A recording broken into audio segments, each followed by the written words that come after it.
मोहम्मद अमान।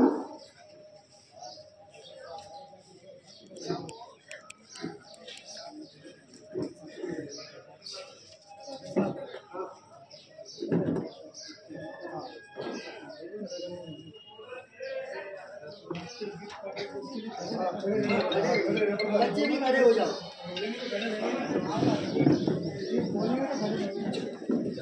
अभी रास्ते अभी पढ़ा जा रहा है। जो हजाब बैठे हुए हैं उनसे बता भी सोचो वो बैठे वो खड़े हो जाए। जो बैठे हुए हैं वो खड़े हो जाए।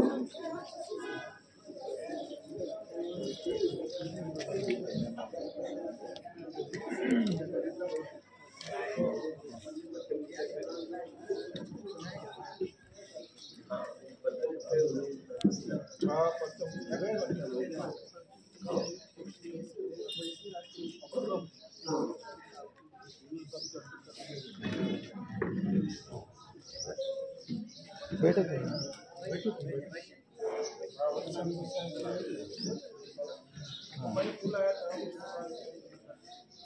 ये निशा तो आने नहीं जब तक अपना प्रोग्राम चला।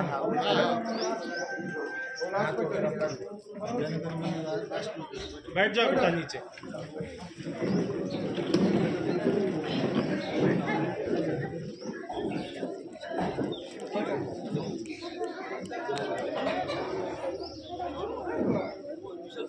आ रहे 2-5 में। जामिया इजाज़ी कुरान के तालिब इल्म मोहम्मद नौशाद इब्न अब्दुल सुब्हान को दावत देता हूँ कि वो 26 जनवरी के उन्वान पे जैसे तकरीर। मोहम्मद नौशाद इब्न अब्दुल सुब्हान।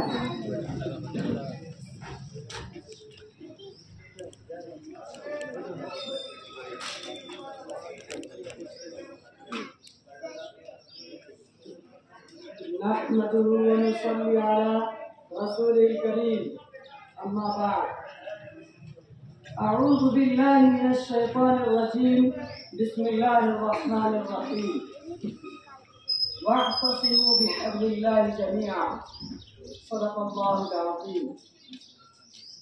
वतन के जानिसार हैं वतन के काम आएंगे, वतन के जानिसार हैं वतन के काम आएंगे।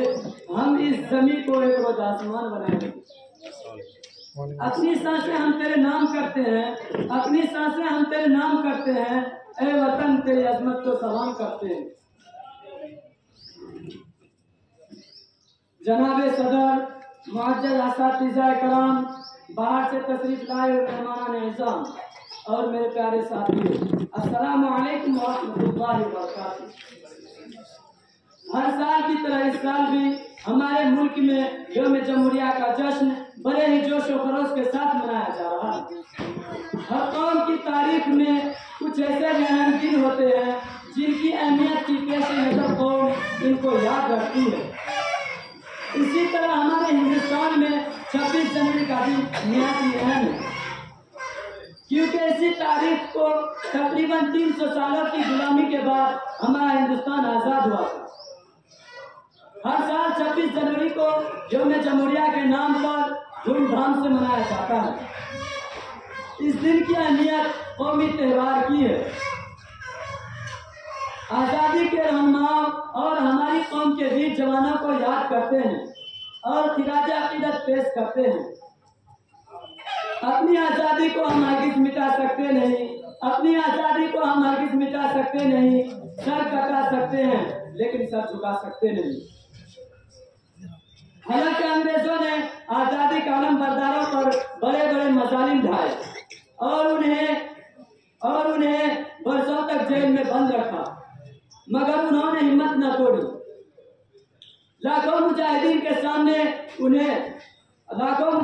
सामने अंग्रेजों को घुटने टेकने पड़े और 15 अगस्त सन 1947 को हिंदुस्तान छोड़कर जाना पड़ा।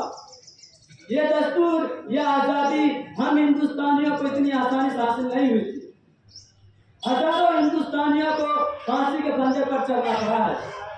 लाखों लोगों को अपनी जायदाद से हाथ धोना पड़ा है। जिंदगी की कभी शाम न होने देंगे, जिंदगी की कभी शाम न होने देंगे, शहीदों की कुर्बानी बदनाम न होने देंगे।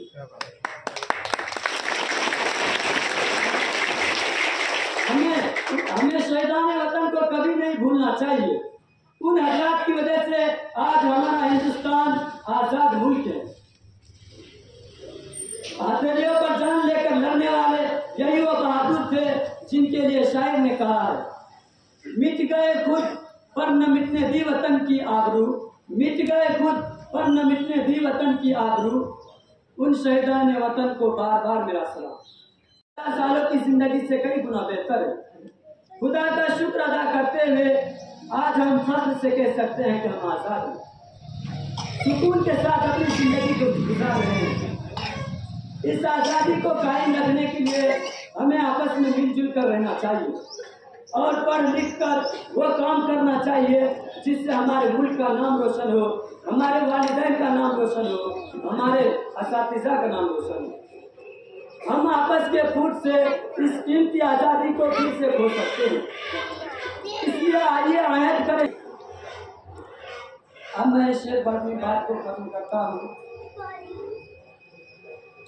ये नफरत बुरी है न पालो इसे, ये नफरत बुरी है न पालो इसे, दिलों में खलिश है निकालो इसे, न तेरा न मेरा न उसका न इसका, ये सबका वतन है बचा लो इसे।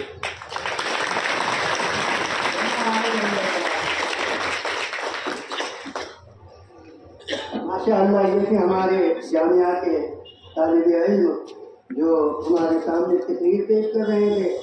हमें सराहना ऐलान है हमारा, मेरी जान दिल से प्यारा, ये मुल्क है हमारा, हमें मुल्क है ये प्यारा। ऐलान है हमारा, मेरी जान दिल से प्यारा, ये मुल्क है हमारा, हमें मुल्क है ये प्यारा।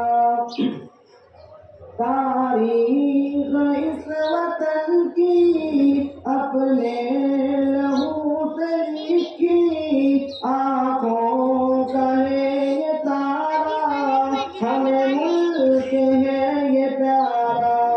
ऐलान है हमारा, मेरी जान दिल से प्यारा, ये मुल्क है हमारा, हमें मुल्क है ये प्यारा।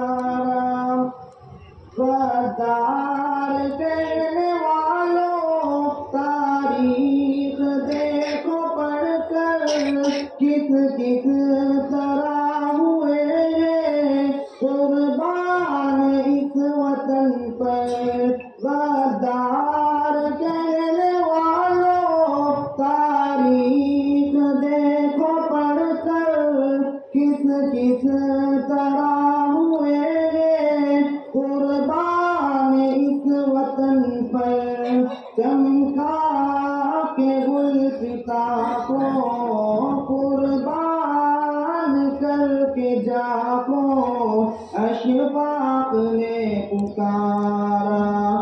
हमें मुल्क है ये प्यारा, ऐलान है हमारा, मेरी जानो दिल से प्यारा, ये मुल्क है हमारा, हमें मुल्क है ये प्यारा। चाहत से नफरतों का दामन रफू किया है, गंगा के पानी से भी हमने वज़ू किया है। चाहत से नफरतों का दामन रफू किया है, गंगा के पानी से भी हमने वज़ू किया है। इश्क़ो का पैकर है मेरे दिल के अंदर, अमनो अमा का धारा, हमें मुल्क है ये प्यारा, ऐलान है हमारा, मेरी जानो दिल से प्यारा, ये मुल्क है हमारा, हमें मुल्क है ये प्यारा। नानक की है ये धरती, ख्वाजा की सरज़मीं है, जन्नत से कम नहीं है, सबको ये यकीन है। नानक की है ये धरती, ख्वाजा की सरज़मीं है, जन्नत से कम नहीं है, सबको ये यकीन है।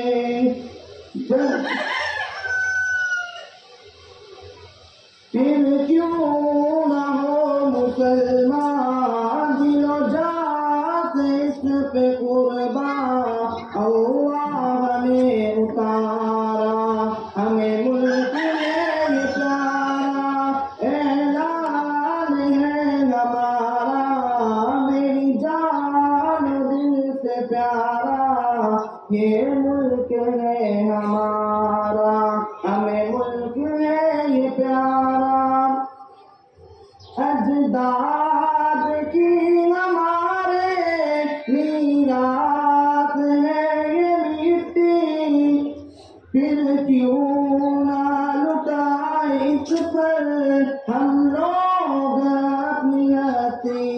अजदाद की हमारे मीरास है ये मिट्टी, क्यों ना लुटाए अपन बदन पर जाए गुजर, यही इश्क है हमारा, हमें मुल्क है ये प्यारा, ऐलान है हमारा, मेरी जान दिल से प्यारा, ये मुल्क है हमारा, हमें मुल्क है ये प्यारा। मुझे ये बताते हुए बेहद खुशी हो रही है कि आज हम सब यहाँ अपने मुल्क का 75वां यौम जमहूरिया मनाने के लिए जमा हुए हैं। यौम जमहूरिया हम हर साल 26 जनवरी को मनाते हैं। हालांकि हमारा मुल्क 15 अगस्त 1947 को आज़ाद हुआ था, लेकिन सबको बराबर का दर्जा देने वाला कानून अभी तक नहीं बना था। हमारे कौमी रहनुमाओं ने मिलकर एक दस्तूर साज कमेटी तश्कील की। वर्षों की कोशिशों के बाद डॉक्टर भीम राव के सदारत में जमहूरियत, इंसाफ और मुल्क के सभी लोगों के लिए मसावात के उसूल पर मर्दी हिंदुस्तान का आइन तैयार किया गया। इस वजह से 26 जनवरी को यौम जमहूरिया के नाम से याद किया जाता है। इस दिन के हवाले से मुल्क भर में मुख्तलिफ मकामात पर प्रोग्राम तकरीबात मुनक्किद किए जाते हैं। इसको खासतौर पर स्कूलों, मदरसों और सरकारी दफातर में बड़ी धूमधाम से मनाया जाता है। यौम जमहूरिया हमारा कौमी त्यौहार है। तमाम मज़ाहिब के लोग मिलजुल कर ये त्यौहार मनाते हैं। ये त्यौहार का खास ताल्लुक किसी मजहब, जात या बिरादरी से नहीं है। इस दिन हमको ये ऐलान करना चाहिए कि हम अपने मुल्क के आइन की हिफाजत करेंगे, हम अपने मुल्क के आमदनी और अमन को बरकरार रखेंगे। इससे मुल्क की तरक्की में भी मदद मिलेगी। तो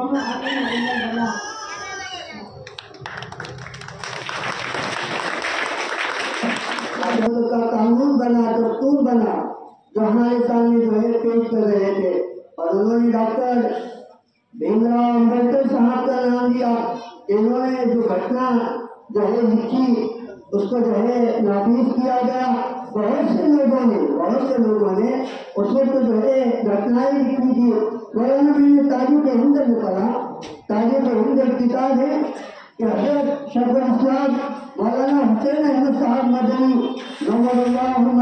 ने भी उस वक्त जो है एक घटना लिखी थी, एक कानून लिखा था। जो हजरत रहमतुल्लाह अलैह की वो घटना, वो कानून जो है अंग्रेज जज के सामने पढ़कर सुनाया गया। जब उसने खुद ने पढ़ दिया तो अपने जो है कुर्सी से उड़ गया अब्दुल्ला भाई, वकील साहब अपनी कुर्सी से जो है उड़ गया और जो है कहने लगा ये घटना, ये कानून किसने जो है लिखा? तो किसी ने हजरत शेखुल इस्लाम मौलाना हुसैन अहमद साहब मदनी रहमतुल्लाह अलैह की तरफ इशारा किया कि इन्होंने लिखा है। हजरत की सादगी को देखकर वो जो है अंग्रेज जंग दंग रह गया। हजरत की सादगी को देखकर वो अंग्रेज जंग से जो है दंग रह गया और फिर कहने लगा कि ये आदमी ने जो घटना लिखी है हिंदुस्तान की, ये आदमी ने जो कानून लिखा है हिंदुस्तान का, अगर इसको हिंदुस्तान में नाफिज किया जाए, अगर इसको हिंदुस्तान में जो है लागू किया जाए तो मैं इस बात की उम्मीद रखता हूँ, कि जब तक इस जमीन पर हिंदुस्तान कायम है, जब तक इस जमीन पर हिंदुस्तान कायम है, हिंदुस्तान के मिटाने वाला तो क्या, हिंदुस्तान की तरफ तीन की निगाह से पैर जो है देखने वाला इस नीले गगन के नीचे पैदा नहीं होता। ऐसा जो है कानून हमारे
सारे जहां से अच्छा हिंदुस्तान हमारा, सारे जहां से अच्छा हम बुलबुल इसकी, ये हिंदुस्तान हमारा, सारे जहां से अच्छा हिंदुस्तान हमारा, सारे जहां से अच्छा।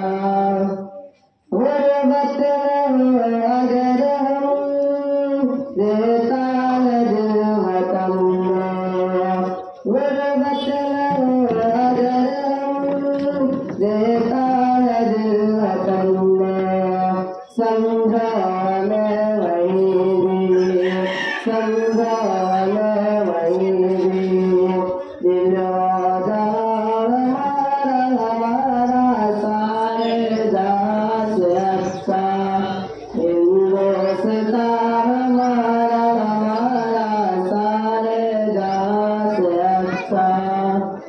पर्वत सबसे ऊंचा हमसाया आसमां का, पर्वत सबसे ऊंचा हमसाया आसमां का, वह संतरी हमारा, वह संतरी हमारा, वह पासबा हमारा, सारे जहां से अच्छा हिंदुस्तान हमारा, सारे जहां से अच्छा।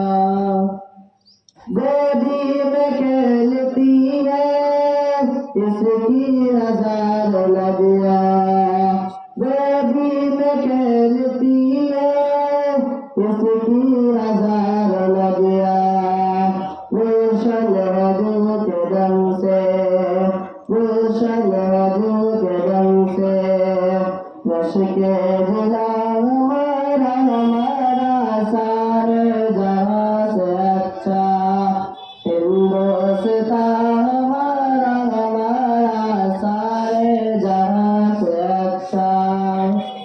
मजहब ने सिखाता आपस में बैर रखना, मजहब ने सिखाता आपस में बैर रखना, हिंदी हम वतन है, हिंदी हम वतन है, हिंदुस्तान हमारा, सारे जहां से अच्छा हिंदुस्तान हमारा, सारे जहां से अच्छा। ये लाल मुसलमान सब मिट गए जहां से, ये लाल मुसलमान सब मिट गए जहां से, अब तक मगर हवा की, अब तक मगर हवा की, नाम निशान हमारा, सारे जहां से अच्छा हिंदुस्तान हमारा, सारे जहां से अच्छा।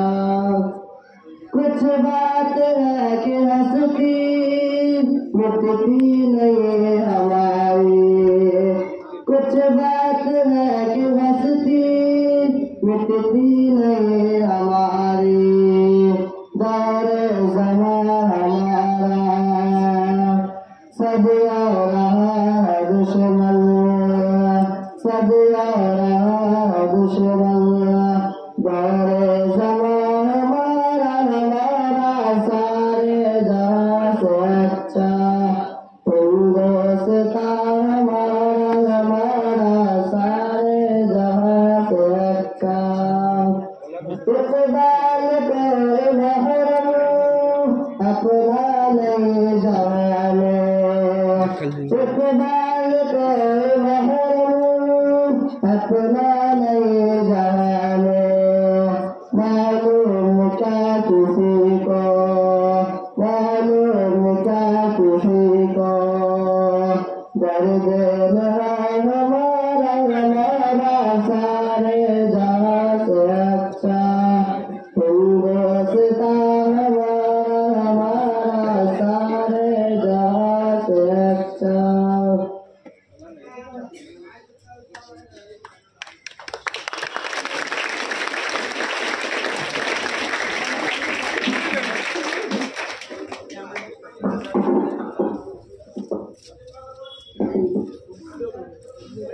हमारे जामिया के तलबा थे जो राष्ट्रीय पढ़ाना जा रहे कि सारे जहां से अच्छा हिंदुस्तान हमारा।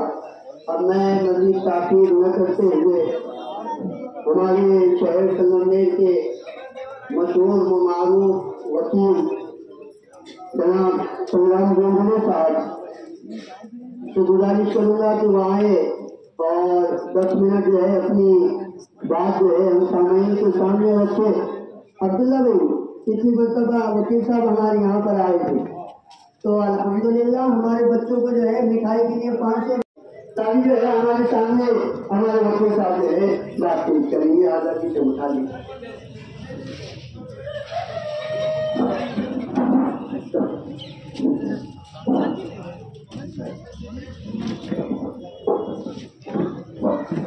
बच्चों थोड़ी बहुत ज़्यादा से बात को चलेंगे ना।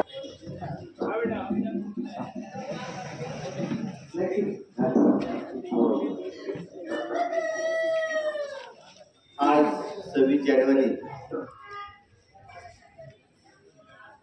प्रजासत्ताक दिन या निमित्ताने जमिया एज्युकेशन अँड वेलफेअर सोसायटीच्या प्रांगणात जो कार्यक्रम होत आहे या कार्यक्रमाचे अध्यक्ष आपले सर्वांचे मार्गदर्शक अब्दुल हसन चौधरी साहेब, या संस्थेचे चीफ ट्रस्टी, इतर ट्रस्टी, बुजुर्गों, बच्चों और भाइयों, या देशाने स्वातंत्र्य जे मिळवलं 15 ऑगस्ट स्वातंत्र्य मिळालं 1947ला, हा देश गुलाम होता। स्वातंत्र्य आणि गुलामी हे दोन्ही शब्द एकमेकांविरुद्ध शब्द आहेत। स्वातंत्र्य आणि गुलामी हे दोघांच्या परस्पर विरुद्ध शब्द आहेत।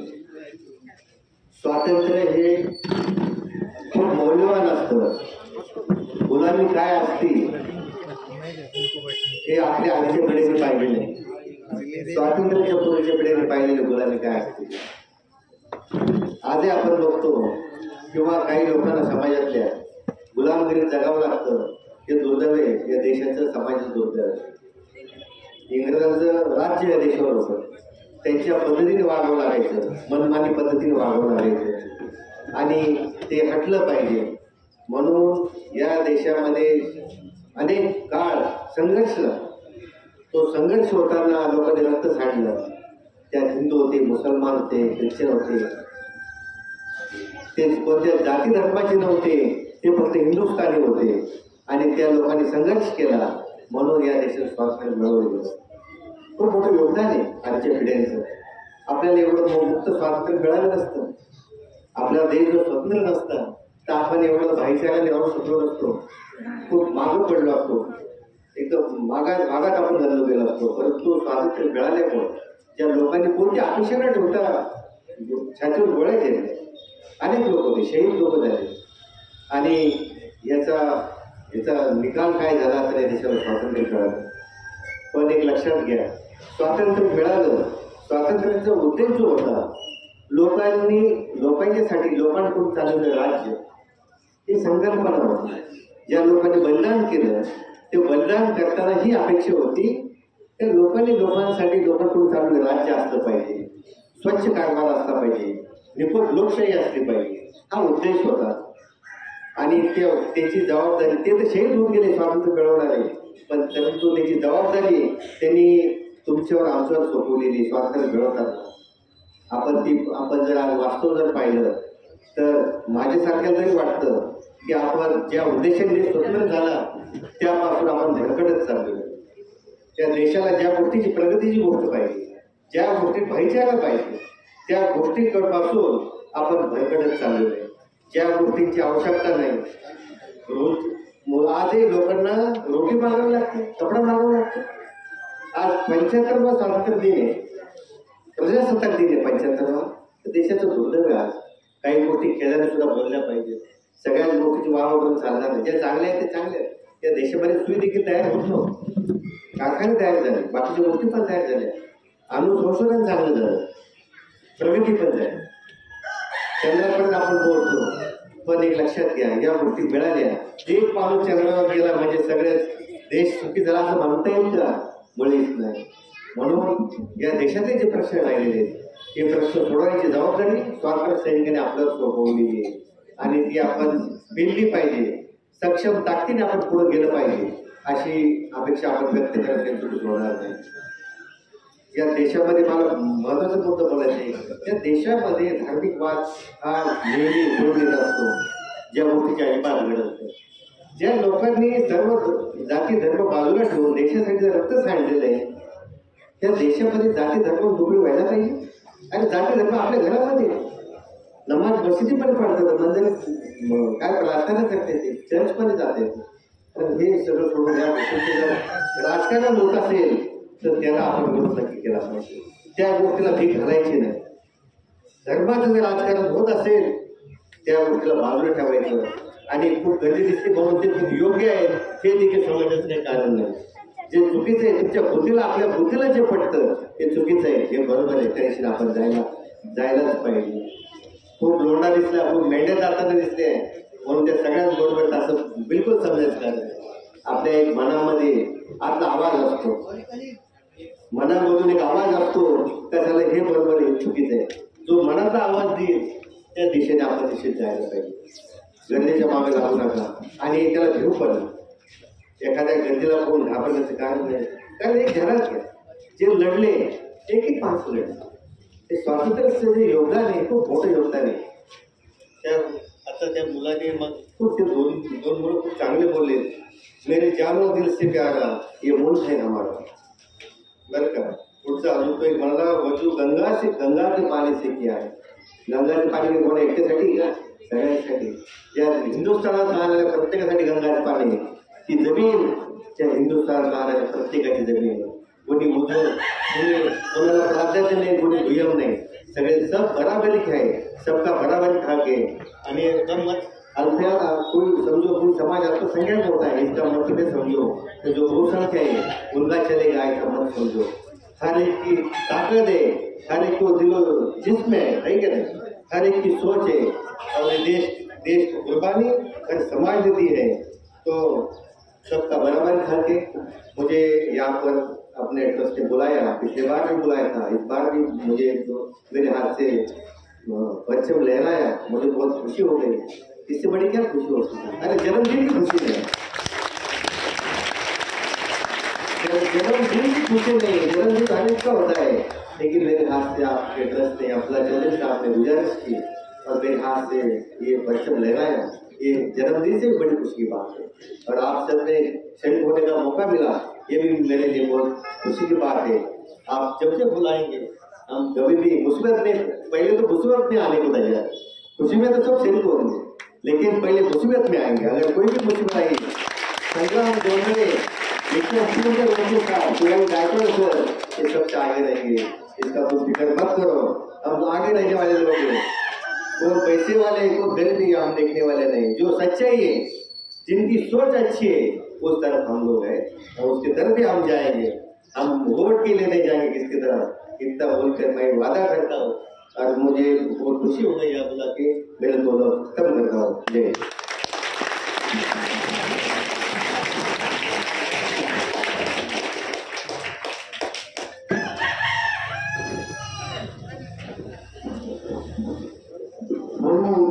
वकील साहब के बहुत बहुत शुक्रगुजार हैं कि उन्होंने हमारे बच्चों की भी हिम्मत अफजाई की और हमारे इस प्रोग्राम में जो है शिरकत की. अब मैं मजीद ताकीद न करते हुए प्रोफेसर शिवाजीराव गायकर साहब को जो है दावत देता हूँ कि वो आए और हमारे सामने जो है इस मुल्क के 26 जनवरी से मुतालिक जो है कुछ बात पेश करेंगे.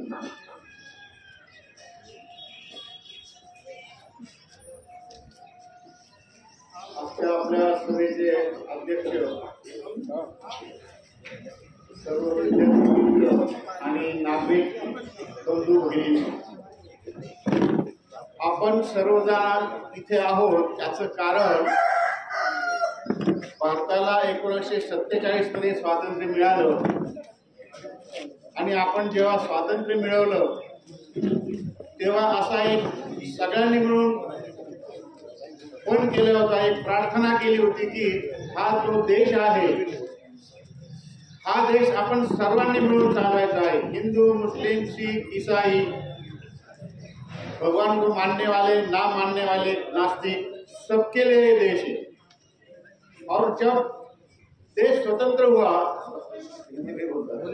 जब देश स्वतंत्र हुआ तब भारत और पाकिस्तान का निर्माण हो रहा था, और वो निर्माण होते समय यहाँ से कुछ लोग मुस्लिम लोग उधर गए और उधर के कुछ हिंदू इधर आए, लेकिन वहाँ के कुछ हिंदू वहीं रहे और यहाँ के कुछ मुस्लिम यहीं रहे। और यहाँ जितने भी मुस्लिम बांधव रहे वो उनको जाने का चांस था तो भी गए नहीं। उन्होंने डिसीजन लिया कि ये देश हमारा है, भारत देश हमारा है, यही रहेंगे। और ये क्यों रहे वो?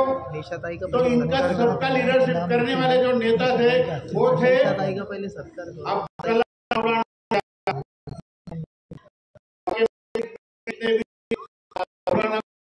उनमें से वो एक है। इस्लाम का उनके जैसा स्टडी उस टाइम दुनिया में कोई नहीं करता था, और उन्होंने ये डिसीजन लिया हम भारत में रहेंगे। मौलाना अब्दुल कलाम आजाद ने स्वर्गातून देवदूत आला आणि त्याने मला सांगितलं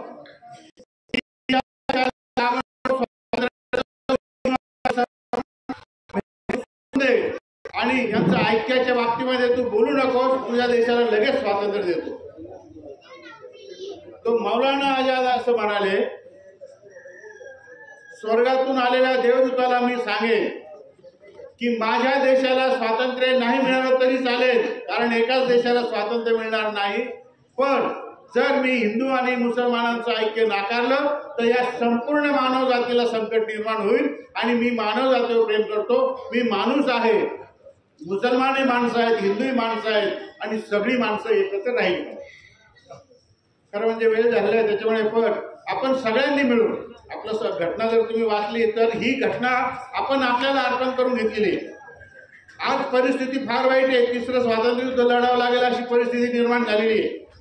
इंग्रजांविरुद्ध आपण लढलो, इंदिरा गांधी विरोधात लढलो होतो आणीबाणीच्या वेळेस, आणि आता मोदीचं जर 24ला मोदी निवडून आले तर आपल्याला परत स्वातंत्र्य आंदोलन करावं लागणार आहे। कारण ज्या पद्धतीने देशाचं राजकारण चाललेलं आहे, हे राजकारण थोडा आणि थोडा अशी नीती करून हे सगळं चाललेलं आहे। खरं म्हणजे मोदींना खूप मोठा चान्स होता, 140 कोटी लोकांचा नेते म्हणून ते जगभर त्यांनी फिरायला पाहिजे होतं, पण त्यांनी ते सोडलं आणि स्वतःला त्यांनी छोटं करून घेतलं। इतकं छोटं करून घेतलं की सगळे हिंदू पण त्यांना मानत नाही, 4 शंकराचार्य त्यांना मानत नाही। इतकंच नाही तर इतकी भयंकर परिस्थिती आहे, तुम्हाला सांगतो, ते जे जोगडे जमा केले तिथे त्यांना बरोबर घेऊन ते फिरत राहतात, सगळीकडे मंदिरे फिरत राहतात। आपल्या देशाच्या अर्थव्यवस्थेकडे त्यांचं लक्ष नाहीये। मला या मुलांच्या समोर बोलताना भयंकर असं एक म्हणजे तणावपूर्ण असा विचार मी करत असतो नेहमी की ह्या मुलांचं आयुष्य कसं राहील, भारताची अर्थव्यवस्था कोणत्या अवस्थेची, इथल्या शेतकऱ्यांचं कसं चालेल, इथला कामगार कसा जगेल, रस्त्यावर जगणारा माणूस कसा जगेल, इथल्या एकूण डॉलरचं बघा तुम्ही की डॉलर आणि रुपया यांचं जे मूल्य आहे हे मोदी सत्तेत येण्यापूर्वी $1 60 रुपयात मिळत होता, आता तो 85 पर्यंत गेलेला आहे। मोदी सत्तेत येण्यापूर्वी भारतात डिझेल पेट्रोलचे दर बघा आणि आज बघा, त्यांनी या संपूर्ण समाजाला वेड्यात काढलेले आणि लोक विसरतात।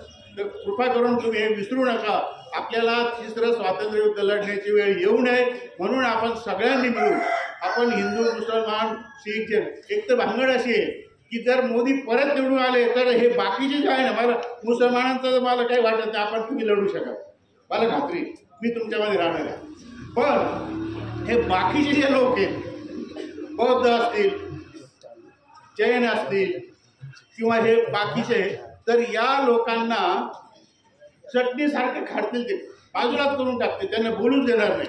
ते इतिहासातला एकच तुम्हाला घटना सांगतो की एक पुष्यमित्र शुंग नावाचा एक अमात्य होता, राजाचा प्रमुख असा प्रतिनिधी, गुप्त साम्राज्यातली गोष्ट आहे। बौद्ध साम्राज्य हे त्या काळातलं भारतातलं सगळ्यात तसं साम्राज्य, त्याच्या अगोदरही झालं नाही, नंतरही झालं नाही।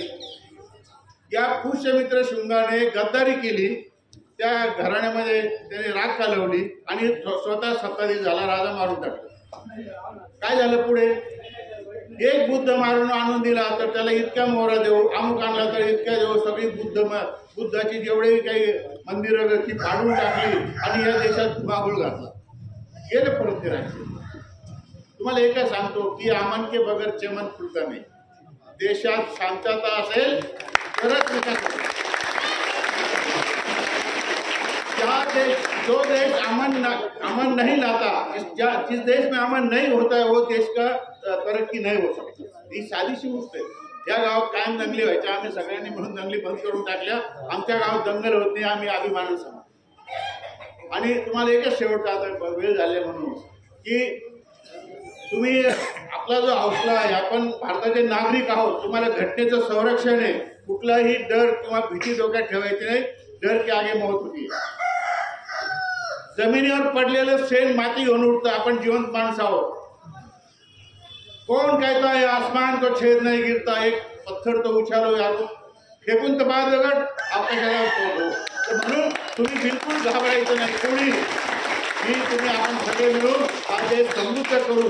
या देशाची सत्ता आपण राबवू. या देशाचे आपण सगळे नागरिक आहोत. या देशातले सगळे नागरिक समान आहेत आणि याच्यासाठी राज्यघटनेत सगळं काही लिहिलेलं आहे. जर कोणी आपल्याला म्हणणार असेल तर त्याला आपण त्याचा उल्लू शिदा करू, त्याला सांगू समजू की बाबारे शांत. लोक म्हणजे खरं म्हणजे बहुसंख्य लोक त्यांच्याबरोबर नाही आहे. तुम्हाला राजकारणावर जास्त बोलू नये, आज बोलायचं काही कारण नाही आहे. पण परिस्थिती जितकी वाईट आहे की त्यांच्याबरोबर लोक नाही. 30-32% लोक, आणि जे लोक आहेत त्यांना हे कळत नाही. परशुरामाने अख्खी पृथ्वी 25 वेळांनी सगळे क्षत्रिय मारून टाकले आणि परशुरामाची पिलावळ आज देशावर राज्य करते. अनेक क्षत्रिय त्यांच्या पुढे लोंढा बोलते. हे बदलेल. 4 दिवस हे चालणार नाही. आपण सगळे मिळून हे सगळं चालूया आणि आपण आपल्या मनात भेट ठेवायचे. आपला धर्म, आपली जात, आपले रीतिरिवाज आपण आपल्या घरात पाळायचे. रस्त्यावर आम्ही सगळे भारतीय आहोत. गर्वाने म्हणा आम्ही भारतीय आहोत. गर्व से कहो हम भारतीय. जय भारत. धन्यवाद. हम बहुत शुक्रगुजार है सर के, तो उन्होंने जो है हमको कीमती बातों से जो है नवाजे और अपने कीमती वक्त दिए. अब मैं मजीद ताकीद न करते हुए हमारे शहर और हमारे देहातों की मशहूर एडवोकेट निशा ताई सोनकर, इनसे गुजारिश करूँगा कि वो आए और 26 जनवरी से मुतालिक हम सामईन के सामने अपने ख्यालात को पेश करें. निशा ताई सोनकर.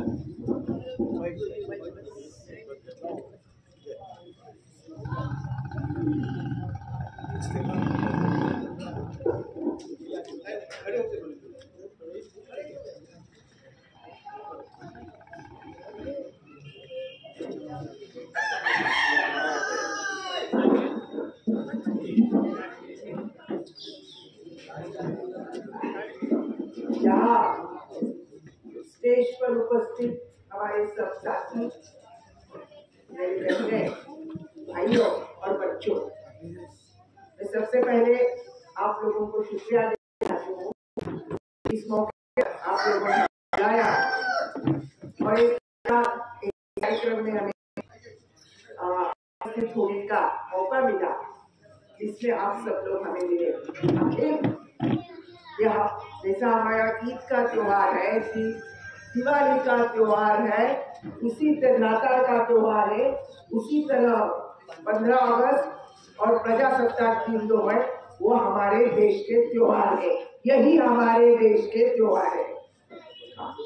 कुछ लोग बताते हैं ये त्योहार वो त्योहार, लेकिन अक्टूबर नवंबर में दिवाली आके जाती है, फिर उसके बाद 26 जनवरी को बीच में नाताल आता है और बाद में ये 26 जनवरी का संविधान दिन या प्रजासत्ताक दिन आता है. अब आपके सामने बोलते समय मुझे क्या याद आ रहा है? याद आने का मतलब जो मैंने पढ़ा है, जो हमारे देश के विरासत का सबसे बड़ा हिस्सा है, उसको मैं याद कर रही हूँ. जो तिरंगा आपने आज फहराया है, जिस तिरंगा को हम आज प्रणाम कर रहे हैं, इस तिरंगा के निर्माण में आप लोगों को मालूम होगा या मालूम नहीं होगा तो मैं आपको बता दी कि बदरुद्दीन तैयबी नाम के एक बड़े परिवर्तनकारी गांधी जी और पूरे प्रगतिशील आंदोलन और स्वतंत्रता आंदोलन के जुड़े हुए एक नेता थे। उनके बारे में आप लोग पढ़ो, बच्चों आप नाम लिख के रखो और पढ़ो उनके बारे में। ये बदरुद्दीन तैयब जी थे, वो और उनकी पत्नी सुरैया बेगम तैयब जी, ये दोनों स्वतंत्रता आंदोलन के हिस्सा थे। गांधी जी के आह्वान से गांधी जी ने जब कहा कि इस देश को स्वतंत्र होना है, तो ये हॉल में बैठ के और कुछ बड़े लिखे लोग इकट्ठा आएंगे और देश स्वतंत्र होगा, तो ये कभी हो नहीं होगा, हमारा ख्वाब कभी, हमारा सपना पूरा नहीं होगा। इसलिए इस देश को स्वतंत्र करना है तो इस देश के हर नागरिक को, हर औरत को, किसान, मजदूर, हिंदू, मुसलमान, सिख, पारसी, सभी लोगों को इकट्ठा होना चाहिए। और जो इंग्रज लोग हैं उनको हमें भगाना है, लेकिन अंग्रेजों में जो लोग होंगे कि जो लोग उनको लगता है कि अंग्रेजों का जो साम्राज्यवाद है वो गलत है, वो भी हमारे साथ आ सकते हैं। इसीलिए आप जब भारत के स्वतंत्रता आंदोलन का इतिहास पढ़ेंगे तो आप देखेंगे कि एनी बेसेंट जैसे एक महिला जो कांग्रेस की अध्यक्ष भी बनी, जो भारतीय नहीं थी। आप समझ रहे हैं ना मैं क्या बात बोल रही हूँ? तो उनकी बात करनी थी। गांधी जी के आह्वान के बाद में कई सारे औरतें और समाज के हर तबके के लोग स्वतंत्रता आंदोलन में आए। ये जो बदरुद्दीन तैयब जी भाई साहब थे, उनके औरत ने इतिहास रचा है। ये जो हमारा तिरंगा का डिजाइन है, 22 सितंबर 1947 के संविधान सभा में, जिसका अभी संविधान आने वाला था, जिसमें तिरंगा झंडा का डिजाइन तय हुआ। पहला तिरंगा झंडा का सिलाई किसने की थी? तो सुरैया बेगम ने की।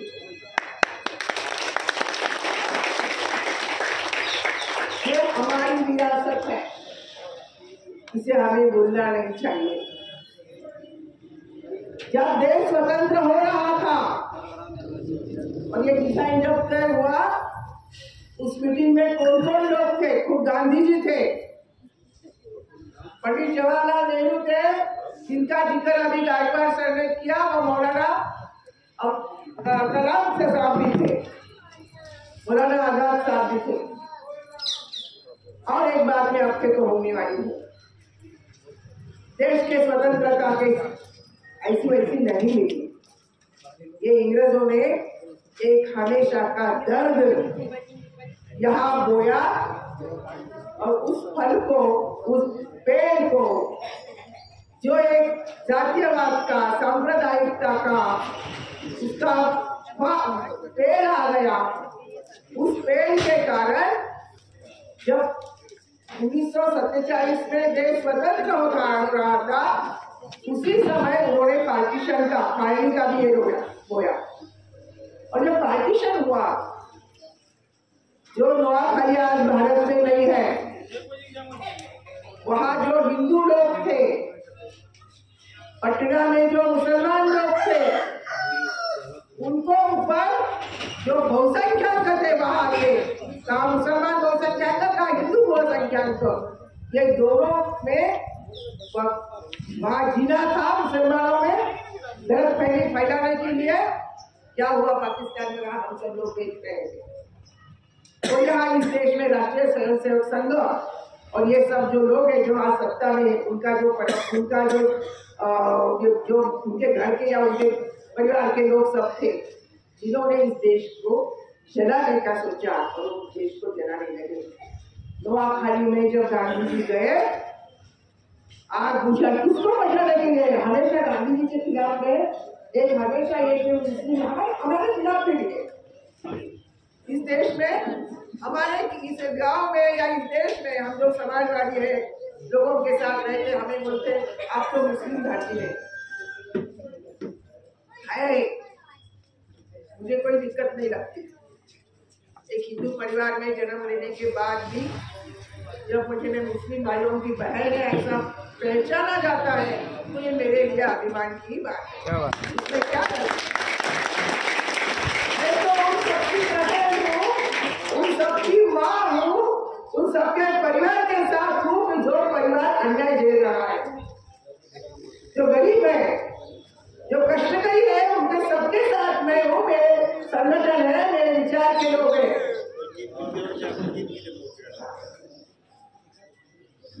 पता नहीं फिर भी हम कहते रहते हैं ये कुछ लोगों को मालूम है बिल्किस बानो के जब बिल्किस बानो के अत्याचार का यह आया था और वो गुनेगारों को छोड़ दिया था गुजरात सरकार ने, हमने यहाँ मोर्चा निकाला था गाँव में कि उनको फिर अंदर डालो। जो 3 औरतें बिल्किस बानो के साथ खड़ी रही और हाई सुप्रीम कोर्ट में गई, वो सभी तीनों औरतें हमारे विचारधारा के समर्थक है, हमारे साथ वाली औरतें हैं जो सोचती है कि देश का भाईचारा भाईचारा शाबुत रहना चाहिए। फिर सुप्रीम कोर्ट ने क्या किया, किसके आधार पर, संविधान के आधार पर सुप्रीम कोर्ट ने बोला कि गुजरात सरकार का फैसला गलत है और अभी उन 11 लोगों को कहाँ भेजना है, जेल में भेजना है। जाके बैठे 21 जनवरी को रात को, 22 जनवरी को सब कॉल चल रहा था, लेकिन 21 जनवरी को वो सब अंदर गए थे रात को, क्योंकि कोर्ट ने उधर दी थी इतने दिनों में होना चाहिए। तो मैं आपको कह रही थी कि जब गांधी जी नोआखाली में गए तो नोआखाली में उनके साथ उन्होंने बहुत कम लोग साथ में लेके गए थे, क्योंकि सबके लिए एक ऐसा माहौल था कि कोई भी मर सकता था। गांधी जी ने बोला था अमन के लिए, गायकवाड़ साहब आपने बोलने पर बात किया, अमन के लिए जिनको आना है, जो जान दे सकता है अमन के लिए, वो मेरे साथ आएंगे। तो गांधी जी के साथ एक पतियाला थी, अमतुस सलाम नाम की बहन गई, वो दुबली पत्नी थी, उनके उसके पास वो अमतुस सलाम जो बहन थी, उसने पहले लोग ऐसा झाकोड़े में कपड़े विपड़े बांध के लेते थे ना, हमारे पुरखे वाले लोग, वही थैली ना ये कपड़े में जमा करके लेके थे, उस तरह उसने वहाँ के हिंदू औरतों के लिए बिंदिया लिए, मंगलसूत्र लिए, और वो जो जिन घरों में अत्याचार हुआ था वहाँ घूमी, और जो मुसलमान भाई गलत कर रहे थे, हिंसा में शामिल थे, वो खुद उपवास के लिए बैठे। अब्दुल सलाम बहन ने कितने दिन का उपवास किया, 21 दिन का।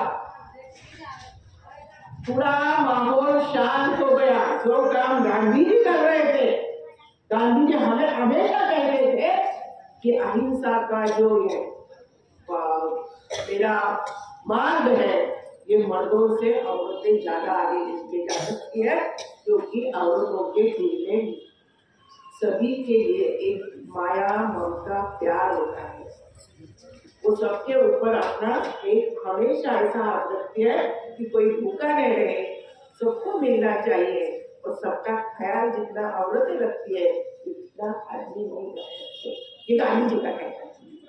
और आप हम हमारे घर में ये देखते हैं कि कोई घर का सबके खाने के बाद माँ या बहू बेटियां खाती है, वो ऐसा कभी नहीं सोचती अभी मुझे भूख लग गई, वो नहीं आया मैं खा लूंगी, ऐसा नहीं होता। तो फिर अब्दुल सलाम बहन 21 दिन का उपवास किया। गांधी जी आए और गांधी जी ने उनके उपवास का ये किया, उनको पानी दिया और बोला कि लोग शांत हुए, बेटी गांधी जी उनको बेटी मानते थे। ऐसे बहुत सारी बेटियां थी गांधी जी के, कि जिन बेटियों ने कभी ये नहीं सोचा कि मैं हिंदू हूँ मुसलमान हूँ। अब्दुल सलाम जो पतियाला की थी, गांधी जी ने उसको बहुत दुख हुआ जब पार्टीशन हुआ था, तो उसके परिवार के सब लोग पाकिस्तान चले गए, उसको नहीं जाना। गांधी जी ने उसको लिखा कि हम किसी को रोक नहीं सकते, माहौल इतना खराब है, आप दुखी मत हो, आप जहाँ कहीं होगी वहाँ मेरी बेटी जैसी बहादुरी से खड़ी होगी, उसका मुझे विश्वास है ना तू मेरी बेटी। तो ये हमारी विरासत है, हमारी ये जिम्मेदारी है कि हमारी ये जो गंगा जमुनी तहजीब है, इस देश में हिंदू हिंदू, मुसलमान, सिख, पारसी, गरीब, अमीर सब इतने सालों से स्वतंत्रता आंदोलन तो इतनी बड़ी मिसाल है जिसकी उसके पहले से ये सब लोग एक साथ रह रहे हैं। भारतीय संविधान बना, इस संविधान में ये रचाया गया, ये अचानक नहीं बन गया। 200-250 साल का इतिहास इसके साथ पीछे है। 1857 में झांसी की रानी का जो पहला बंद हुआ, तब से भारतीय संविधान एक बनेगा। जब इंग्रज जाएंगे तो जो देश हमें बनाना है वो पुराना भारत नहीं होगा, गुलामी वाला भारत नहीं होगा, वो अस्पृश्यता वाला भारत नहीं होगा। यहाँ के हर नागरिक को समान अधिकार रहेंगे। इस बनाने का जो था वो स्वतंत्रता आंदोलन में रचाया गया। 10-12 साल संविधान का काम चला और 1950 को 26 जनवरी को डॉक्टर बाबा साहेब अम्बेडकर जिसके ड्राफ्टिंग कमेटी सहयोग एक उसका मसला समिति थे, उसके अध्यक्ष थे डॉक्टर राजेंद्र प्रसाद, उसके प्रमुख अध्यक्ष थे। इन सब लोगों ने मिलके इस संविधान को हमारे सामने रखा है। और ये भी हमें सबको कि इसके संविधान के बहुत सारे फायदे इस सारे तबके के लोगों को मिले हैं। हम इस संविधान को कायम रखते हैं। हम आज क्या संकल्प करेंगे, क्या शपथ लेंगे कि ये जो अभी मुझे लगा गायकवाड़ सर आप बताएंगे, आप हमेशा बताते हैं, लेकिन मैं बता देती हूँ। अंडमान का जेल की कहानियां बहुत रची जाती है, कुछ ज्यादा ही रची जाती है। उस अंडमान में हम दोनों रहते हैं। देश के हर तबके के कई सारे लोग वहां फंसी गए हैं। बंगाल के कई सारे साथी हैं, पंजाब के कई सारे मुसलमान साथी वहां फांसी गए हैं। लेकिन ये इतिहास छुपाया जा रहा है। हमने इसके ऊपर एक किताब लिखी है, आप लोगों से किसी ने पढ़ी होगी, नहीं पढ़ी होगी तो पढ़ो। पढ़ने का काम बहुत जरूरी है। अभी आप नहीं पढ़ेंगे तो आपका कोई नहीं सुनेगा। बच्चों, आपको लगता होगा कि वो छोटा जो आता है 2 लाइन का 3 लाइन का व्हाट्सएप पे सोशल मीडिया के वो सच है, वो सच नहीं, सच कुछ अलग है। आपको सच पढ़ना चाहिए। वो किताब हमने 25-30 साल पहले तैयार लिखी है, भारतीय स्वतंत्रता आंदोलन में मुसलमानों का सहभाग। इसने पूरा इतिहास ही लिखा है कि कितने मुसलमान वहां फांसी गए, कितने हिंदू फांसी गए और कितने शीख। दूसरा हमने किताब लिखा था सिखों का इतिहास, कि स्वतंत्र आंदोलन कितने शीख थे, स्वतंत्र आंदोलन में कितनी औरतें थी। इस तरह का जो हमें पढ़ना चाहिए। दायरे जो बनाए जा रहे हैं, दीवार जो खड़ी कर जा रहे हैं, वो दीवार को तोड़ना चाहिए और एक प्यार का रास्ता। हमारा क्या रास्ता? संत कबीर ने कहा था 2.5 अक्षर प्यार के। हम उस प्यार के रास्ते से जाएंगे। हमारा क्या, किसी ने पूछा कि तेरा धर्म कौन सा है, तो हम बोलेंगे एक दूसरे के साथ अच्छे रिश्ते से रहना, ये मेरा धर्म है। मेरा धर्म मुझे ये सिखाता है और इस धर्म का पालन, मानवता धर्म का पालन हम सब लोग करेंगे। आप लोगों ने हमें बुलाया, उसका कुछ कारण हम भी इसके लिए माफी चाहती हूँ। लेकिन इसी माहौल में एक दूसरे से बात करने से हम सब लोग हमारे आगे की सफर अच्छे लेके जाएंगे। आज जो हमारा प्रजासत्ताक दिन है, संविधान दिन है, उस संविधान दिन की आप सबको मैं शुभकामना देती हूँ और हम सब प्यार का रास्ता और प्रगति का माहौल एक साथ लेके चलेंगे। शुक्रिया।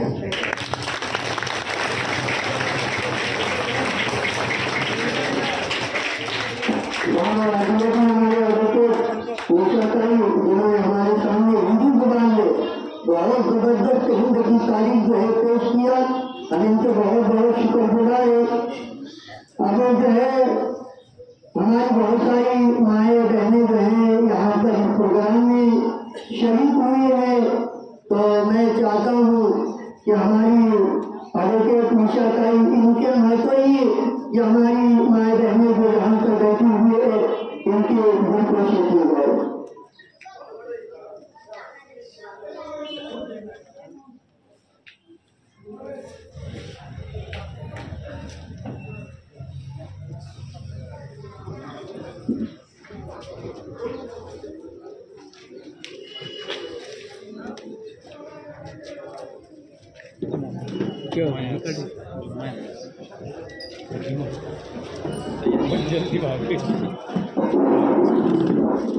यहाँ पर हमारी जो माए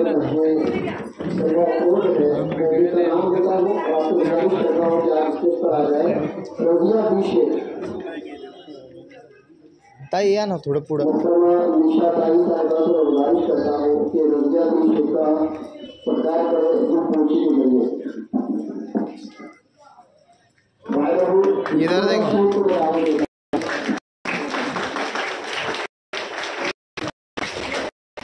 आवाज देंगे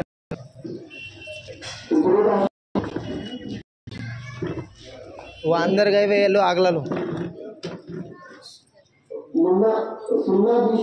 हाँ दादी ताई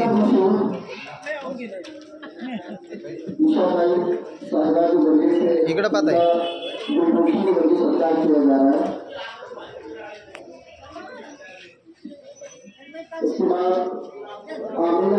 आम्ही ना पाव इधर इकडे आता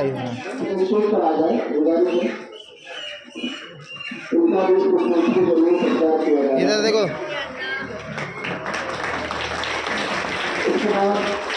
फातिमा बीशे उनका जो खुशी के वजह से सत्कार किया जा रहा है। इधर देखो दादी ओके जहाँ बीशे उनको बताया मोहतरमा निशा ताई साहिबा के जरिए से इनका जो खुशी के जरिए सत्कार किया जा रहा है। हाँ आप है इसलिए सब लोग हैं। पकड़ो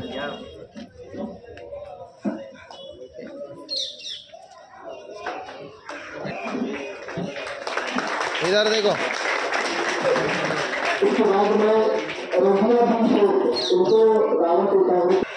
निशा ताई साहिबा का सत्कार किया गया रजिया बीशे के लिए बहुत बहुत शुक्रिया।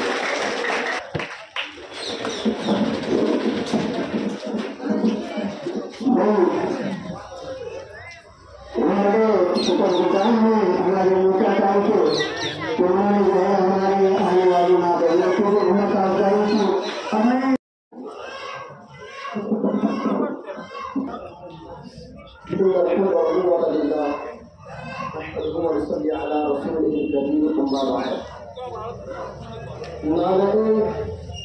बुलबुले शेदात को लिया फंस कर अब इधर थाम कर बैठो हमारी बारी आए। मुअज़्ज़ज़ व मुकर्रम उलमा इकराम जनाब सदर जलसा और जामिया एजाजुल कुरान के सदर मोहतरम और मेरे उस्ताद मौलाना मोहम्मद अय्यूब साहब नदवी दावत बरकातुहुम नीज़ जमियत उलमा हिंद के तमाम अराकीन और शहर संगमनेर के सारे हजरात जो यहाँ पर जलवा अफरोज है और जामिया एजाजुल कुरान के तमाम असातिज़ा और तमाम तलबा हजरात अस्सलामु अलैकुम व रहमतुल्लाहि व बरकातुहू। मैं जामिया एजाजुल कुरान के सदर मोहतरम ने मेरे को यहाँ पर मदबूर किया। हजरत मेरे उस्ताद है और आज इन्हीं असातिज़ा की बदौलत मैं आपके रूबरू खड़ा हूँ। मैं शुक्रिया अदा करना चाहूँगा कि जामिया एजाजुल कुरान के सदर मोहतरम मौलाना अय्यूब साहब ने मुझे चंद कलिमात 26 जनवरी के ताल्लुक से पेश करने के लिए मदबूर किया। यहाँ पर जलवा अफरोज गायकवाड़ सर मोहतरमा निशा ताई साहिबा, मैं खास तौर से हमारे पहलवान भी तशरीफ लाए हैं, मैं उनका भी स्वागत करता हूँ जामिया हैदराबाद की तरफ से। बहरहाल आज 26 जनवरी है। 26 जनवरी को इस मुल्क का आइन, इस मुल्क का दस्तूर लिखा गया।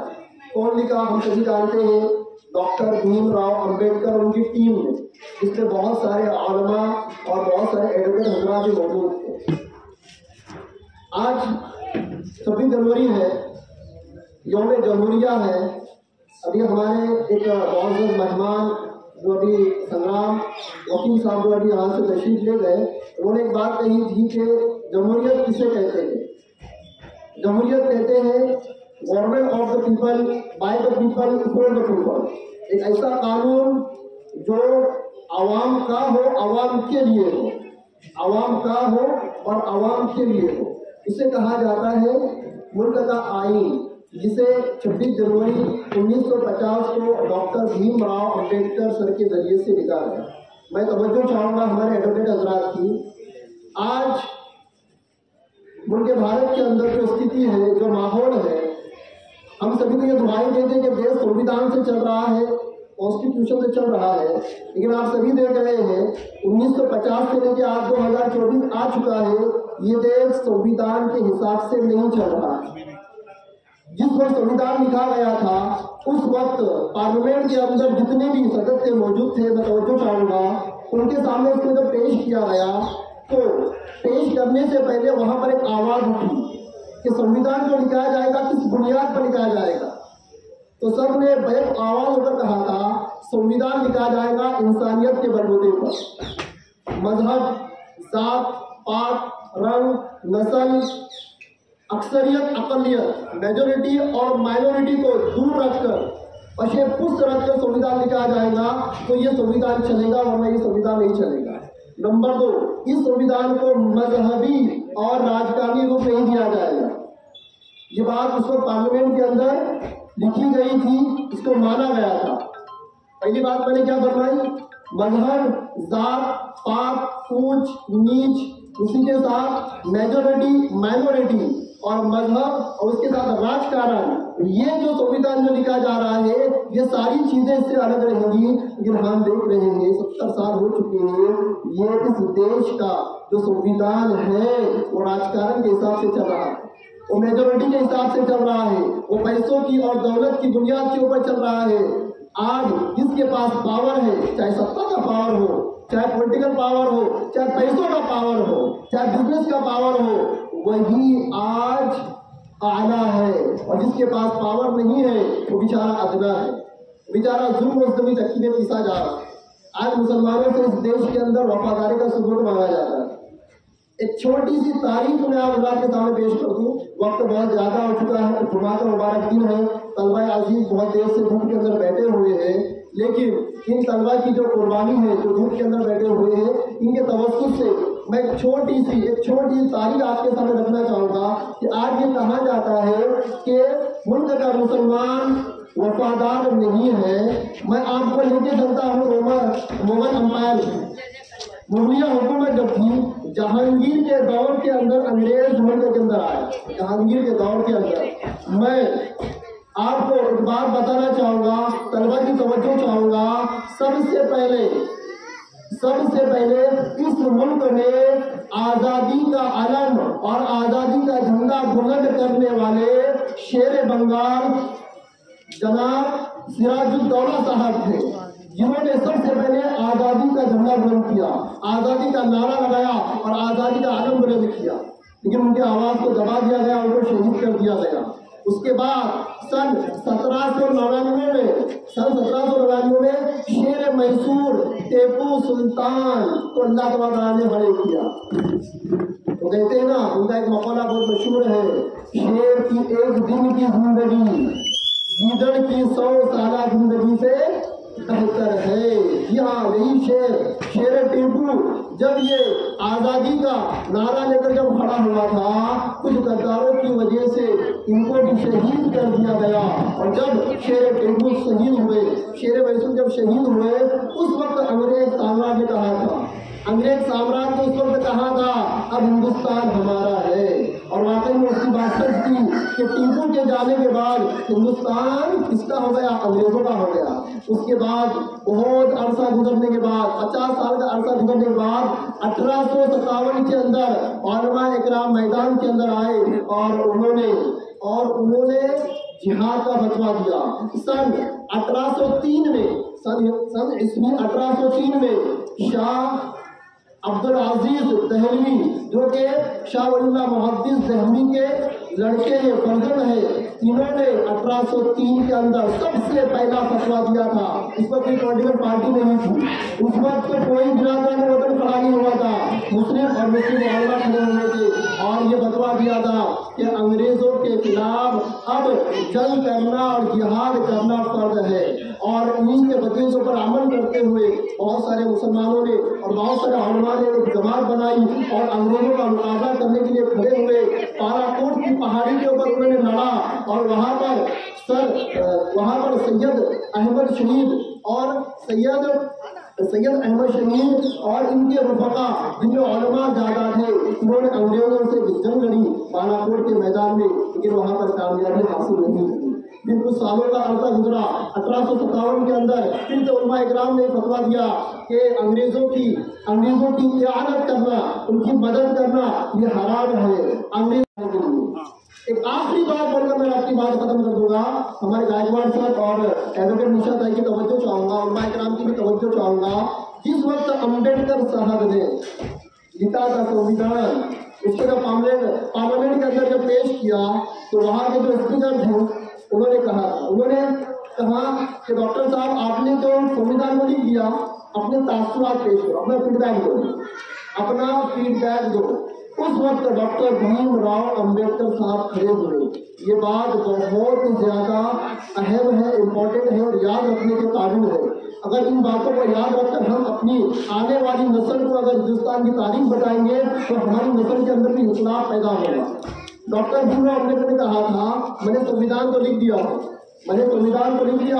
मैं तारीफ नहीं करता, मैंने बहुत अच्छा संविधान लिखा है। मैं तारीफ नहीं करूंगा कि मैंने संविधान बहुत अच्छा लिखा है, लेकिन दो बातें कहूंगा। ये संविधान बहुत अच्छा साबित होगा अगर ये अच्छे हाथों में रहेगा, और ये संविधान बहुत बुरा साबित होगा अगर ये बुरे हाथों में चला जाएगा। बात समझ रहे? बड़ी गहरी बात कही।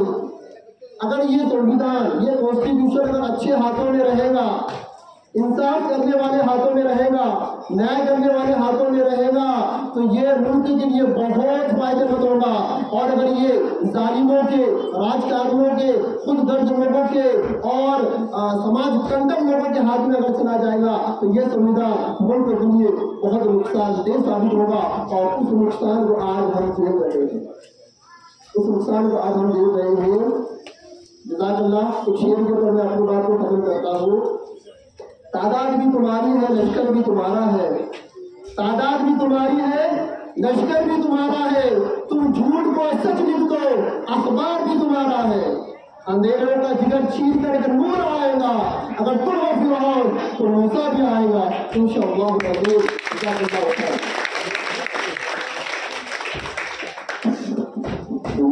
मोहम्मद शाहीन साहब, इन्होंने अपना 3 वक्त दिया।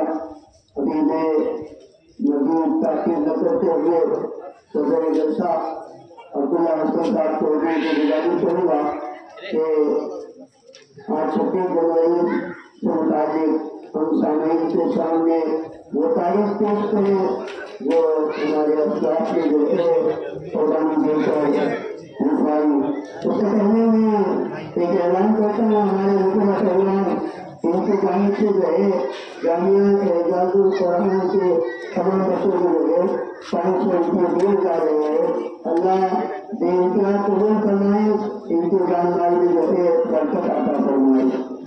अच्छा है मैं इससे हमारी जलसे के सदर अब्दुल्ला हसन साहब चौधरी जो है तशरीफ लाएंगे और उनका मैं इनके सामने अपने 3 कलिमात से उनका मैं इनको मजबूत करना।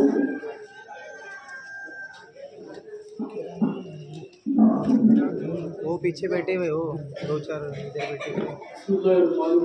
आज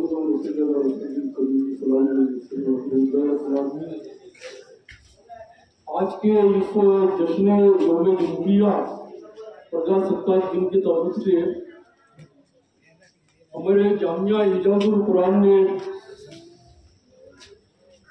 हर साल के मुताबिक जो अल्लाह के फजल से इस साल भी जो है बड़े शानदार अंदाज में जो है तो यौम जमहूरिया प्रजासत्ताक दिन का आयोजन किया है उन्होंने। और ख़ास तौर से जो है आज का जो दिन है अजीज तलबा और तालिबात में ज़्यादा वक्त आपका लेना नहीं चाहूँगा क्योंकि काफ़ी देर से आप घूमने में बैठ रहे हैं, बच्चों का ख्याल रखना पड़ता है। तो इसलिए क्योंकि जो पूर्व तकारीर में हमारे प्रोड्यूसर शिवाजीराव गायकवाड़ साहब ने उन्होंने तो बहुत ही अच्छे अंदाज में जो है हमको कहा है कि भाई मौलाना आज़ाद का क्या हो रहा है जिस हिंदुस्तान के संविधान के बनाने में कि हिंदुस्तान के जड़न घड़न में मौलाना आज़ाद का रोल उन्होंने बताया। और बाद में हमारे एडवोकेट निशादाई शुक्र ने जो कि मशहूर सामाजिक कार्यकर्ता भी है और एक निष्णात एडवोकेट और वकील भी है, उन्होंने जो है और महिलाओं के लिए वो बहुत ही जान से काम करते हैं। वो निशादाई शुक्र उनका जो नाम है न सिर्फ संगमनेर में बल्कि पूरे महाराष्ट्र के अंदर, महाराष्ट्र के बाहर भी जो है एडवोकेट निशादाई शुक्र को जाना जाता है, उनको पहचाना जाता है। तो बहुत बड़ा योगदान जो है हमारे निशादाई शुक्र का है। उन्होंने बहुत ही तफसील से अब पूरे हमारे देश की आज़ादी, हमारे देश का संविधान और हमारे देश का आईन कॉन्स्टिट्यूशन ऑफ इंडिया इसके ताल्लुक से बहुत ही तफसील से बात उन्होंने की है। अब बार बार उसको दोहराना ये भी है। और ख़ास तौर से जो है हमारे अजीज तलबा और तलबा ने जो है यहाँ पर जो कौमी नज़में जो पढ़ी है और जो गीत गाए हैं और जो उन्होंने जो बहुत ही अच्छे अंदाज में तकारीर की है हमारे बच्चों ने। मैं इजाजुल उलूम के इजाजुल मदरसे जामिया इजाजुल कुरान के तमाम असातिज़ा इकराम को उसका क्रेडिट देता हूँ कि उन्होंने जो है बहुत ही जाफिशानी के साथ इन तलबा को तैयार किया और इन तलबा को स्टेज डेयरिंग उन्होंने बढ़ाया। और आज तलबा जो है खड़े रहकर आप पूरे मजमे आम में जो तकारीर करते हैं उसकी मिसाल हमारे मुफ्ती सालिम साहब की भी है। ये भी एक मदरसे के तालिब इल्म रह चुके हैं। और आज का दिन जो है हमारे लिए बड़ी खुशी का दिन है बच्चों कि आज हम हिंदुस्तान के संविधान का जो एक दिन मना रहे हैं। हम पूरे देशवासियों को जामिया इजाजुल कुरान की जानिब से मुबारकबाद देते हैं उनको। मैं एक ही बात आपसे कहना चाहूँगा कि इस मुल्क के तरक्की के लिए, इस मुल्क के जड़न घड़न के अंदर न सिर्फ हिंदुओं का बल्कि मुसलमानों का और दलित और सिख और बौद्ध सभी जाति धर्मों का इसके अंदर योगदान है देश के अंदर, इनको भुलाया नहीं जा सकता, इनके इतिहास को भुलाया नहीं जा सकता। सबका योगदान इसके अंदर शामिल है। हमारे राहत इंदौरी साहब कहा करते थे कि सभी का खून शामिल है यहाँ की मिट्टी में, सभी का खून शामिल है यहाँ के मिट्टी में। किसी के बाप का ये हिंदुस्तान थोड़ी है, किसी के बाप का ये हिंदुस्तान थोड़ी है, ये किसी एक के बाप का हिंदुस्तान नहीं है, ये तमाम देशवासियों का ये देश है, ये हर जाति धर्म वालों का हिंदुस्तान है और सबका देश है। इस देश की जड़न घड़न के अंदर सबका योगदान लगा है। इसके अंदर सबों ने अपनी कुर्बानियां दिए, सबों ने देश को बनाने के लिए अपना बहुत बड़ा योगदान दिया है। और मैं ज़्यादा कुछ कहना नहीं चाहूँगा, मैं आपसे कहना चाहूँगा कि अभी हमारे निशादाई ने महात्मा गांधी के ताल्लुक से बहुत कुछ कहा। वो महात्मा गांधी की जिन्होंने इस देश को बचाने के लिए यहाँ के हिंदू मुस्लिम इत्तेहाद को और उनकी एकता को कायम रखने के लिए अपनी जान को कुर्बान किया, उन्होंने अपने प्राण अर्पण किए, उन्होंने बलिदान दिया महात्मा गांधी ने। भी देश के लिए, तो उनका बहुत बड़ा योगदान है महात्मा गांधी का, कि आज उन्होंने देश को बचाने के लिए और देश की एकता को, देश की पूरे इतिहास को कायम रखने के लिए अपनी जान का नजराना उन्होंने कुर्बान किया। और गांधी जी तो सबको लेकर चलते थे, गांधी जी ने सबों को लेकर चले, सब धर्मों का उन्होंने आदर करे, सब धर्मों का एहतराम करे उन्होंने। बात गांधी जी की याद भी हमको आती है। और ये संविधान के बनाने के अंदर जैसे डॉक्टर भीमराव अंबेडकर ने अपने बहुत बड़ा योगदान दिया है, उनके साथियों के अंदर डॉक्टर राजेंद्र प्रसाद जो इस देश के पहले राष्ट्रपति बने, और बाद में हमारे हाफिज रईस साहब ने जो है शुरू में बहुत अच्छी बात कही उन्होंने मौलाना हुसैन अहमद मदनी के ताल्लुक से, कि उन्होंने भी एक मसविदा बनाया था इस देश के संविधान के लिए। तो बड़ी अच्छी बात जो है हमारे हाफिज रईस साहब ने यहाँ पर अर्ज की है। अब बार बार उसको दोहराना ही नहीं चाहता मैं, एक ही बात मैं कहना चाहूँगा कि उठो इस शान से, उठो इस शान से कि वक्त के धारे बदल डालो, उठो इस शान से कि वक्त के धारे बदल डालो, पुरानी हो चुकी है जो तस्वीरें उसको एक सर बदल डालो। अब पुरानी तस्वीरों को हमको देखना है और एक इनकलाब, एक क्रांति, एक रिवॉल्यूशन हमको इस देश के अंदर पैदा करना है। वो भाईचारे का वातावरण, वो सामाजिक सरोखे का वातावरण, वो नेशनल इंटीग्रेशन का माहौल, वो कौमी एकजुटता का माहौल, राष्ट्रीय एकात्मता का माहौल, और सब लोग एक जगह आकर हमारे इस मुल्क के अंदर एक भाईचारे का पैगाम हमको और देशवासियों को देना है, और नफरत की आंधियों को एक सर हमको मिटा देना है। अब मैं बहुत कुछ कह चुका हूँ, आप लोगों को ज़्यादा वक्त मैं नहीं लेना चाहता, और आपने मुझे यहाँ पर बुलाया। ये इजाजुल कुरान जो है इतना बड़ी संस्था कि आज वो कितने आज तलबा को तैयार कर रही है, कितने विद्यार्थियों को तैयार कर रही है, और बहुत बड़ा कारनामा है जामिया इजाजुल कुरान का। तो मैं तो यही कहना चाहता हूँ कि हश्र तक तेरा एजाज रहे, हश्र तक तेरा एजाज रहे, तेरा नगमा, तेरी लय, तेरी आवाज़ है। ये इजाजुल कुरान की तरफ से मैंने कहा है, और मुझे यहाँ पर आपने सदारत दी, मुझे अध्यक्ष स्थान दिया, और खास तौर से जो हमारे प्रोफेसर गायकवाड़ सर ने, निशादाई शुरू ने, हमारी मोहतरमा अजीन जो कि सामाजिक काम का जिनको बहुत ही पहले से एक बहुत ही शौक है, रजिया भी शेख साहिबा, यह बहुत देर से पहले से इस प्रोग्राम के अंदर तशरीफ फरमाए, और मैं तमाम अपने माँ बहनों का भी, और खास तौर से हमारे संगमनेर के सेलिब्रिटी, संगमनेर के मशहूर मारूफ शख्सियत, मैं उनका इस्तेमाल करता हूँ फूल देकर। और मुझा लाल मोहम्मद उनको दुबलिया पहलवान के नाम से उनको जाना जाता है। हालांकि वो बहुत बड़े बदल में एकदम घटे भी है, जाने मोटी भी है, लेकिन उनको दुबलिया पहलवान कहा जाता है। तो उनको उनका एक मशहूर रकम है ये।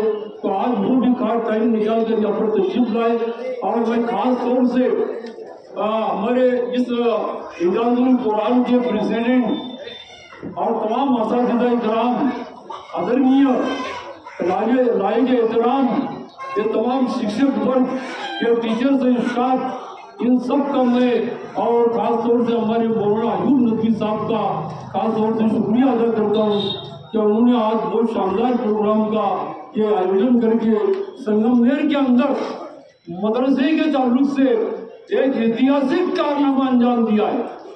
ये मदरसा इजाजुल कुरान का ऐतिहासिक जलसा है आज का, और ये तमाम हमारे शानू भाई बेगमपुरे जो कि बेगमपुरे न्यूज़ के चैनल चलाते हैं, पूरे शहर में ये प्रोग्राम को लाइव कर रहे हैं, उनका भी मैं जामिया इजाजुल कुरान की जानिब से शुक्रिया अदा करता हूँ। और इन्हीं दोनों के साथ मैं अपने तकरीर को खत्म करता हूँ।